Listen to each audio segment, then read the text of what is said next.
Hello दोस्तों, स्वागत है आप सबका आपके अपने चैनल फार्मेसी जोन में। दोस्तों, हम लोग पढ़ रहे हैं बीफॉर्म 7 सेमेस्टर के सब्जेक्ट इंडस्ट्रियल फार्मेसी 2 की यूनिट 3 को। और आज का हमारा टॉपिक है regulatory requirements for drug approval, जो कि यूनिट 3 का सेकेंड पार्ट है। यूनिट 3 के फर्स्ट पार्ट यानी रेगुलेटरी अफेयर्स के डिटेल हम लोग पढ़ चुके हैं।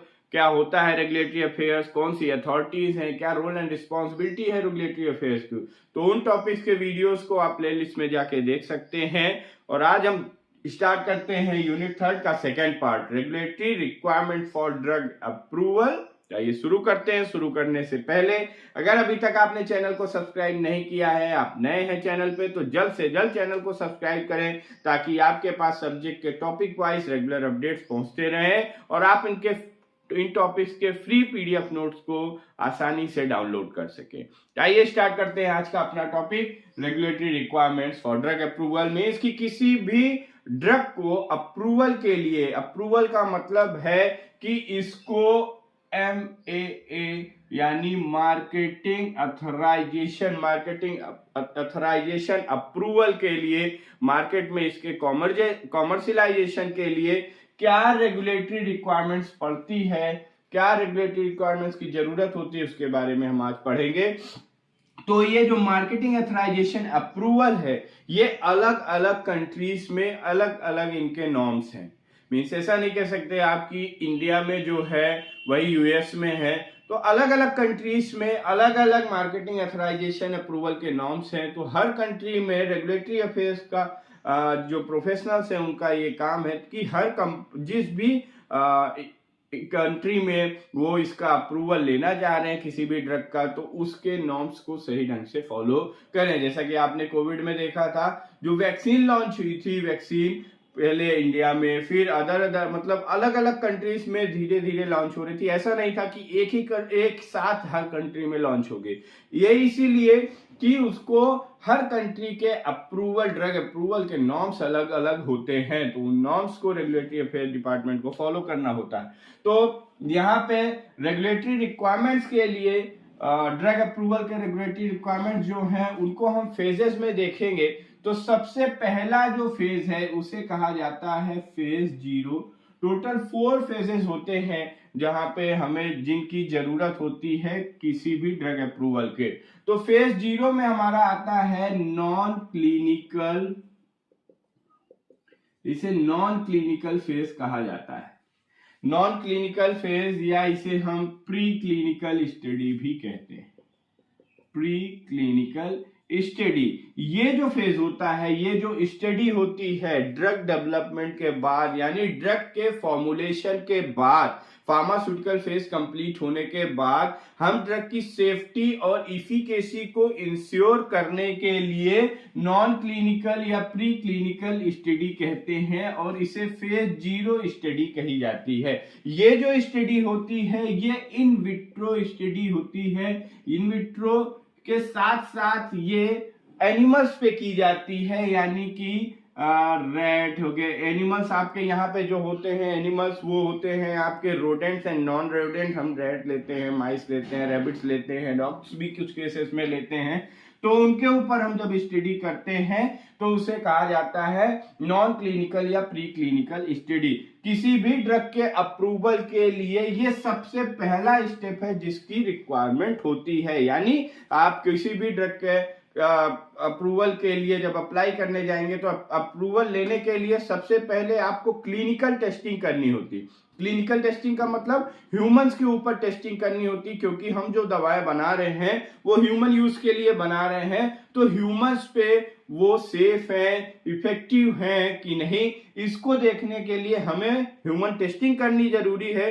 बट ह्यूमन टेस्टिंग के लिए अप्रूवल हमें तभी मिलता है जब हमारे पास सक्सेसफुल फेज 0 स्टडी यानी प्री क्लिनिकल स्टडी हो। अब अगर आपके पास प्री क्लिनिकल स्टडी हो जाती है, ये स्टडी आप कर लेते हैं, देन हम आते हैं फेज 1 पे।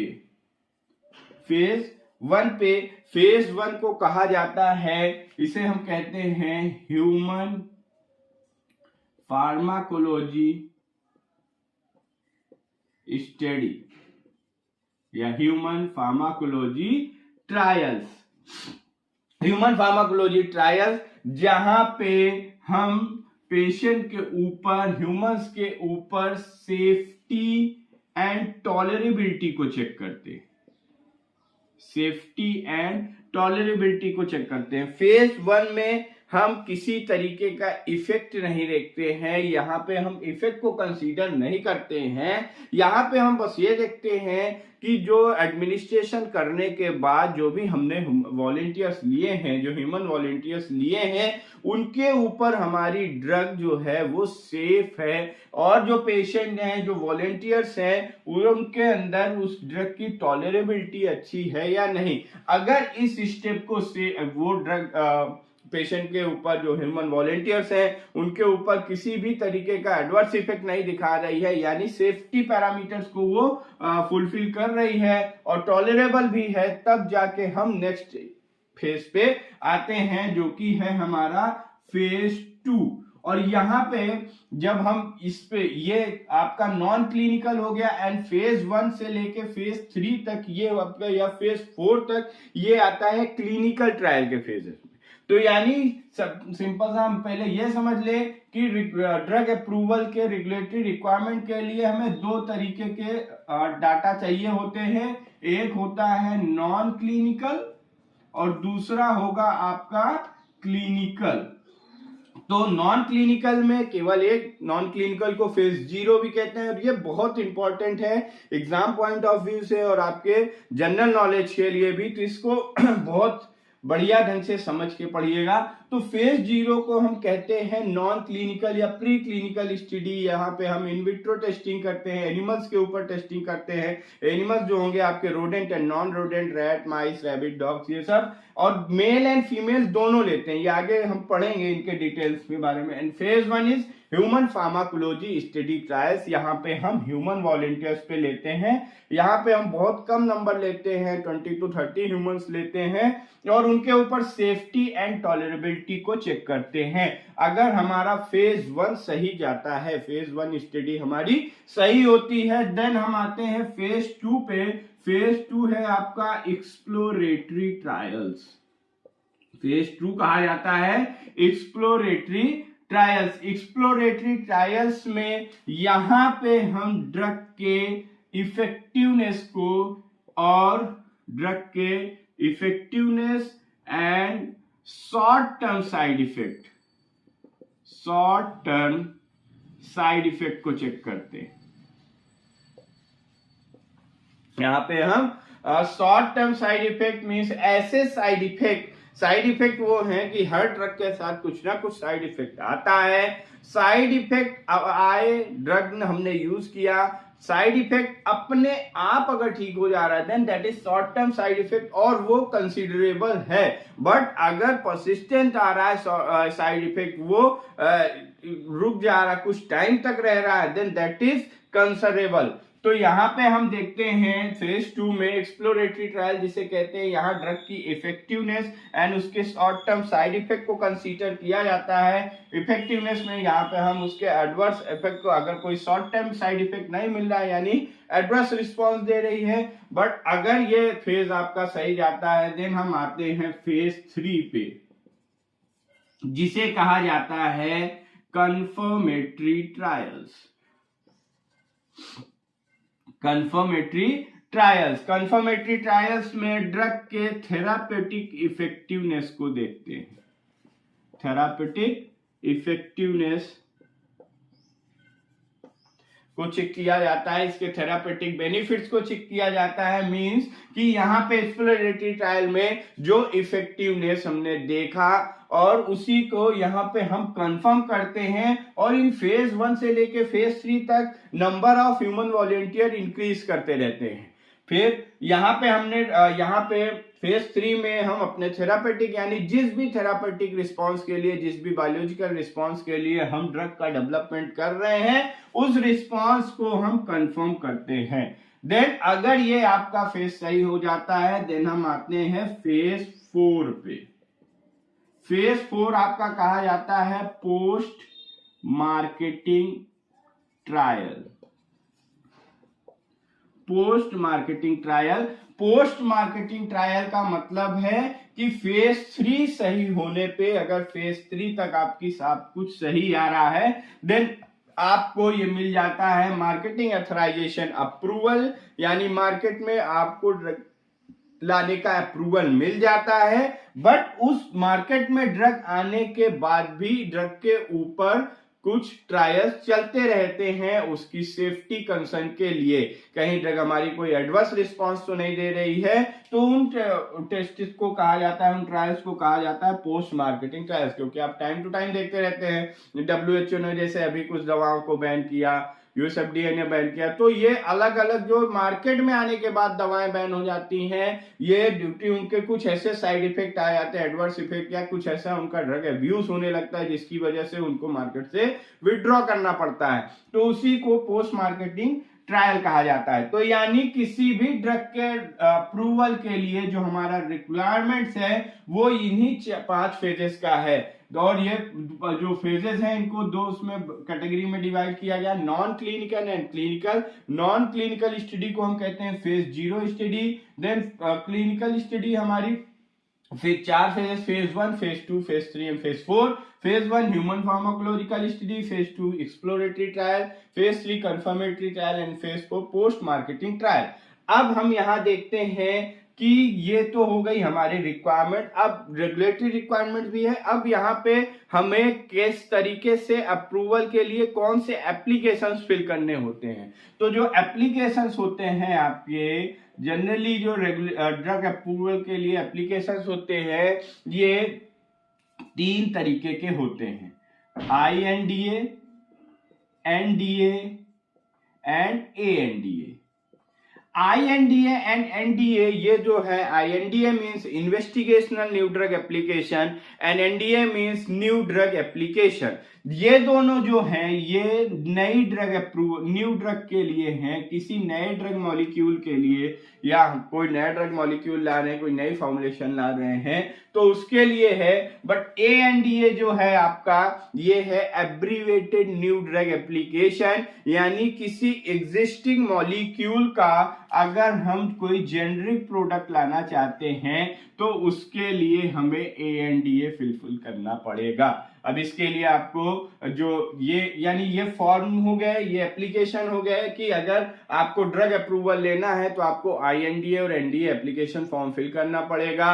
अलग अलग इसकी अथॉरिटीज हैं, USFDA है, FDA है इंडिया में, CDSCO है, तो इन सब के पास आपको भेजना होता है चेक करने, मतलब इसके रिव्यू के लिए, देन वो आपको अप्रूवल देते हैं। अब हम ये देखते हैं कि इन फेजेस में, ये हमारे जो 5 फेजेस हैं, यहाँ पे हम कहाँ कब अप्लाई कर रहे हैं, कब हमें INDA फिल करना होगा, कब NDA फिल करना होगा। तो INDA है इन्वेस्टिगेशनल न्यू ड्रग एप्लीकेशन। इसका मतलब है कि जब आप फेज 0 यानी non clinical pre clinical study कर लेंगे और ये सभी आपके सेटिस्फैक्टरी डाटा आएंगे, देन इन रिपोर्ट के साथ आप फिल करेंगे INDA, investigational new drug application. INDA जो फिल किया जाता है ये क्लिनिकल ट्रायल स्टार्ट करने के लिए फिल किया जाता है। यहाँ पे central drug evaluation and review board होता है, वो आपके इन सभी रिपोर्ट्स को, इन सभी स्टडी को रिव्यू करता है, एग्जामिन करता है, और उसके बाद आपको INDA का अप्रूवल मिल जाता है, यानी अब आप क्लिनिकल ट्रायल स्टार्ट कर सकते हैं। तो INDA प्री क्लिनिकल स्टडी के बाद आपको INDA फिल करना होता है, और उसके बाद आप ये जो फेज 1 से फेज 3 की स्टडी कंप्लीट कर लेते हैं, यानी अपने ड्रग के थेरापेटिक इफेक्टिवनेस, थेरापेटिक बेनिफिट्स के लिए कंफर्म हो जाते हैं, देन आप फिल करते हैं NDA यानी न्यू ड्रग एप्लीकेशन। NDA आपके जो आप फिल करते हैं उसके साथ आपको कंप्लीट रिपोर्ट लगानी होती है, pre clinical and clinical also.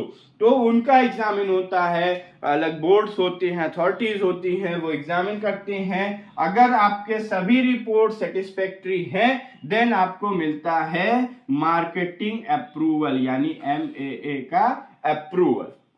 तो भाई ये था आपका regulatory requirements for drug approval. 5 phases होते हैं। 5 फेजेस में हमें 2 तरीके के एप्लीकेशन फॉर्म फिल करने होते हैं, INDA and NDA।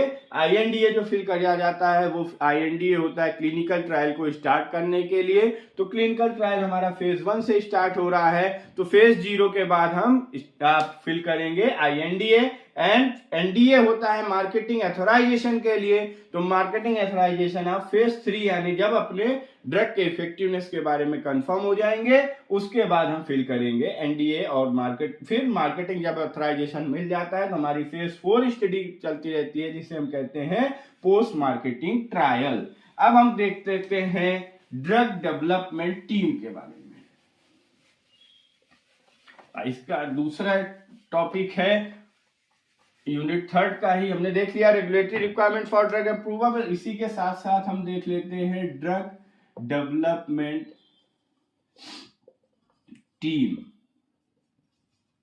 Drug development team का मतलब कि किसी भी ड्रग को डेवलप करने के लिए, यहां पे ड्रग के डेवलपमेंट का मतलब है कि ओवरऑल ड्रग हमारी मार्केट में आ जाए, यानी वही मार्केटिंग एथोराइजेशन अप्रूवल मिल जाए। तो उसके लिए हमारी जो टीम वर्क हमें करना होता है। तो उस ड्रग डेवलपमेंट टीम में कौन कौन सी टीम होगी इसके बारे में हम आज देखेंगे। तो सबसे पहला जो होगी वो drug discovery and development team. Drug discovery and development team. Drug discovery and development यानी कि ये रिसर्च एंड डेवलपमेंट टीम होगी जो कि रिसर्च करेगी कि किस ड्रग के साथ हमें मार्केट में आना चाहिए, फिर फर्दर उसका डेवलपमेंट कैसे होगा। तो ये हमारी पहली हो गई। दूसरा जो होगा वो आपकी होगी नॉन क्लिनिकल ट्रायल टीम। जो नॉन क्लिनिकल यानी अगर आप ड्रग का डेवलपमेंट हो गया देन आपके पास नॉन क्लिनिकल ट्रायल टीम्स होंगे। नॉन क्लिनिकल ट्रायल टीम में यहाँ पे केमिस्ट होंगे, फार्मासिस्ट होंगे, कुछ साइंटिस्ट होंगे, इन्वेस्टिगेटर्स, तो वो होंगे। देन थर्ड आपका आएगा clinical trial team. Clinical trial team में आपके यहाँ पे फिजिशियंस होते हैं, साइंटिस्ट होते हैं जिन्होंने इस ड्रग को बनाया है, केमिस्ट होते हैं, टेक्नीशियंस होते हैं, काफी सारे प्रोफेशनल्स होते हैं जो कि इन्वॉल्व होते हैं क्लिनिकल ट्रायल के लिए। और क्लिनिकल ट्रायल अभी आपने देखा कि ये ह्यूमन के ऊपर की जाती है। तो नेक्स्ट आपका आएगा जब क्लिनिकल ट्रायल कंप्लीट हो जाएगा तो रेगुलेटरी अफेयर्स टीम, क्योंकि जब अगर क्लिनिकल ट्रायल कंप्लीट हो जाता है तब मेन काम शुरू होता है रेगुलेटरी अफेयर्स का, क्योंकि इसके बाद केवल पेपर वर्क होता है ड्रग अप्रूवल के लिए। रेगुलेटरी अफेयर्स टीम होती है। रेगुलेटरी अफेयर टीम के बाद आपकी आएगी रेगुलेटरी अफेयर टीम अपना काम सही ढंग से करेगी तो आपको अप्रूवल मिल जाएगा। अप्रूवल मिलने के बाद इन्वॉल्व होती है आपकी मार्केटिंग टीम जो कि ड्रग के कॉमर्शियलाइजेशन यानी ड्रग के बिजनेस को इंक्रीज करती है, marketing team. Then next legal team जो होती है ये लीगल इश्यूज पे काम करती है, यानी कि जैसे आपको ड्रग का अप्रूवल मिल गया तो ड्रग का अप्रूवल मिलने के बाद ये जल्द से जल्द पेटेंट करा लेते हैं।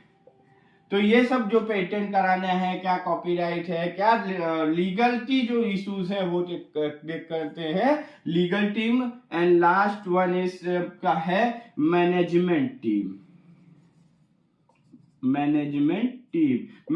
टीम का काम होता है कि इन सभी टीम से कोऑर्डिनेट करना, इन सभी टीम से एक अपना कम्युनिकेशन मेंटेन करके रखना, that is the work of management team. तो ड्रग डेवलपमेंट टीम में गाइस ये हमारी 7 टीम्स इन्वॉल्व होती है, drug discovery, non clinical, regulatory affairs, marketing, legal and management team. तो आई होप कि आपको दोनों टॉपिक समझ में आए होंगे, regulatory requirement for drug approval and drug development team.